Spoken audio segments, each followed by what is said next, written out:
PSC committee করছে, PSC committee. এই যে বাংলাদেশে কমিটিতে আমি ভয় পাই আরো বেশি। কমিটি করলেই মনে করলেন যে ধামাচাপা দেওয়ার জন্য একটা প্রক্রিয়া শুরু হইলো। আরে কমিটির কি কাজ?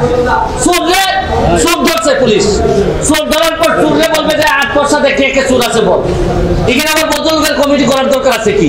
পিএসসি হোক, পিএসসি হোক, যত এসসি হোক না কেন, চোর যারা যারা বলবে এই জায়গায় পুলিশ যাবে।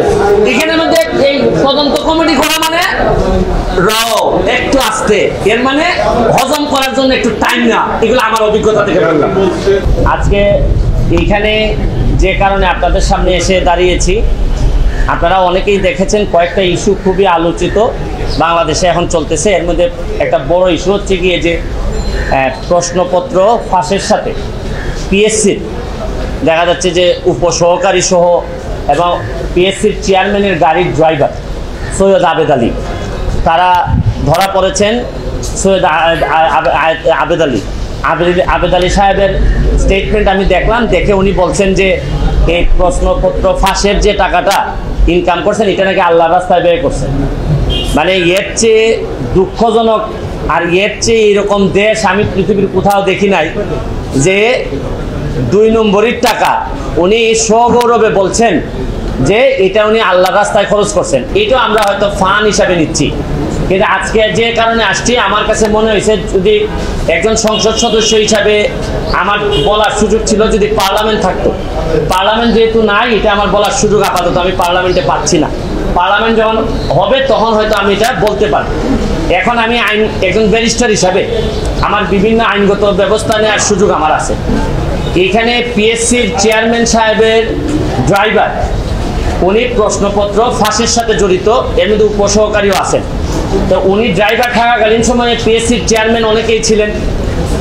এখন প্রশ্ন হচ্ছে কি যে পিএসসির চেয়ারম্যানরা যারা যারা ছিলেন তারা এই দায় এড়াইতে পারেন কিনা, তারা এটার সাথে যুক্ত ছিলেন কিনা। এখন আমার ড্রাইভার আমার যদি ব্যবসাপাতি করে অথবা ড্রাইভারের মাধ্যমে ওনারা টাকা নিয়েছেন কিনা এটা ভালোভাবে দেখতে হবে। কারণ ড্রাইভারে ধরার পর যদি এটা ধামাচাপা পড়ে যায়, আরে ড্রাইভার করছে এটা বুঝেন না, হয় অনেক সময় এইগুলা বলে কিন্তু চাপা দেওয়ার একটা প্রক্রিয়া থাকতে পারে। এইটা আমার মনে হয়েছে যে এটা সরকারের দেখতে হবে। সেকেন্ড হচ্ছে কি, যে কারণে আমি মেইনলি আমার কাছে মনে হয়েছে যে এই প্রশ্নপত্র ফাঁসের কারণে সেই 33তম বিসিএস থেকে না 33তম বিসিএস থেকে 46 পর্যন্ত এই পর্যন্ত উনার মাধ্যমে অনেকেই সরকারি চাকরি পেয়েছেন, বিসিএস কর্মকর্তা হয়েছেন এই প্রশ্নপত্র ফাঁস করার মধ্য দিয়ে।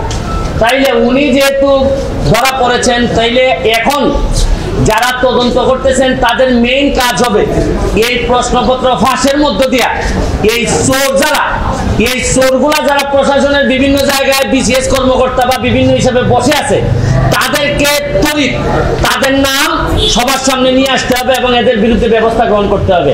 আমিও তো বলি মাঝে মধ্যে অনেক সরকারি কর্মকর্তা, ইভেন ডিসি ধরেন অনেক বড় বড় কর্মকর্তা, এদের কথাবার্তা আমার শুনলে মনে হয় যে আরে এত ইনকম্পিটেন্ট একটা লোক ডিসি হয় কিভাবে, একটা ইনকম্পিটেন্ট একটা লোক ইয়নো হয় কিভাবে। আমি যখন দেখি তখন আমার হিসাব মিলে না। এখন আইসা ওই সৈয়দ আবেদ আলীর মাধ্যমে আমার কিছু হিসাব মিলতেছে। তাইলে এই চোরগুলা বিভিন্নভাবে ছড়াই পড়ছে। শুনেন, যুদ্ধাপরাধী মানবতা বিরোধী অপরাধীরা যে যে জায়গায় থাকে আমরা খুঁজে বের করি, এদেরকে দায়িত্ব দেই না। এদের সেই এই চোরগুলা কি কোনো অংশে কম? এরা সারা জীবন দেশটারে লুটতে খাবে। আরে এই আবেদ আলী তো চলে যাচ্ছে, আবেদ আলীর তো আর কোনো অসুবিধা নাই, যা বানানোর বানাই ফেলছে। আর এই যে আপনার ডাসার উপজেলা চেয়ারম্যান প্রার্থী হয়েছিল, আল্লাহ বাঁচাইছে ডাসার মানুষের, এই যে মাদারীপুর নয়, হ্যাঁ হ্যাঁ এই কালকিনি না তো আবার কালকিনির পাশে, যাই কালকিনিও তো বিখ্যাত বিভিন্ন কারণে। এই ডাসার উপজেলার মানুষ ভাবছে যে তারা মনে পাস করায় নাই না, ও চাচ্ছিল করে নাই নাকি, আচ্ছা নমিনেশন পায় নাই, নির্বাচন হয় নাই। তো যাই তার কাছে যে মেকানিজম ছিল তাতে আল্লাহ মাহবুব জানে হয়তো নির্বাচন হলে পাসও করে যেত। তো এখন হচ্ছে কি আমার মেইন নাইলে যদি এর ভিতরে আমি ব্যবস্থা না দেখি আমি হাইকোর্টের শরণাপন্ন হব। কারণ আমাদের তো জায়গা হচ্ছে গিয়ে হাইকোর্ট।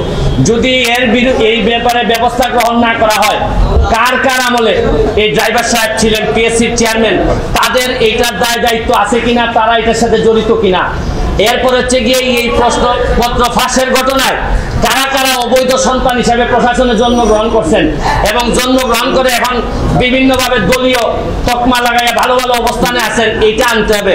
শুনেন, কোটার জন্য আন্দোলন করে ছাত্ররা, সারা বাংলাদেশের মানুষ কোটার জন্য আন্দোলন করতেছে, কিন্তু এরা কি জানে যে সবচেয়ে বড় কোটা তো হচ্ছে গিয়ে চোর কোটা, এই প্রশ্নপত্র ফাঁসের কোটা। এরা ধরেন অন্যান্য কোটা, মুক্তিযোদ্ধা কোটা, এগুলো নিয়ে আন্দোলন করতেছে, এগুলো নিয়ে আমি বলবো না, এটা আলাদা হিসাব।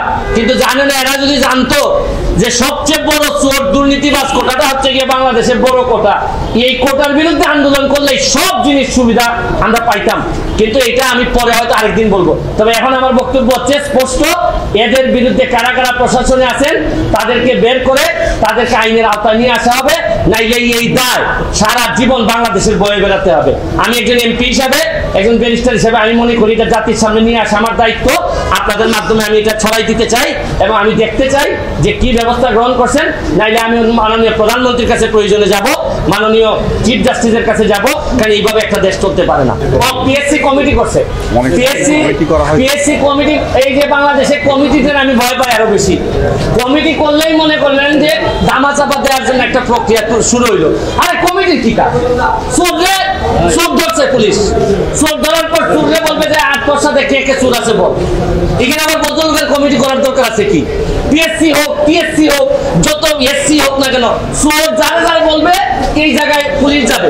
এখানে মধ্যে এই তদন্ত কমিটি করা মানে একটু আসতে, এর মানে হজম করার জন্য একটু টাইম না। এগুলো আমার অভিজ্ঞতা থেকে বললাম। চেয়ারম্যান বলছে, এই চেয়ারম্যানের আন্ডারে এই ড্রাইভার ছিল না? সাদিক সাহেবের আন্ডারে ছিল। তাইলে তদন্ত ওনারটা করুক, ওনাদের চেয়ারম্যানরা জড়িত ছিল কিনা এগুলা ওনারা নিজেরা কিভাবে করলো, প্রশ্ন যাতে পরবর্তীতে আউট না হয়, এগুলা নিয়ে তদন্ত হোক। পিএসসি কিভাবে নিজে প্রটেক্টেড হবে এটার জন্য তদন্ত কমিটি করে, তারা তাদের প্রোটেকশন বাড়াক। কিন্তু এর আগে কারা কারা চোর ছিল, দুর্নীতিবাজ ছিল, বাটপার ছিল, এগুলা বের হয়ে আসা জরুরি সবচেয়ে বেশি।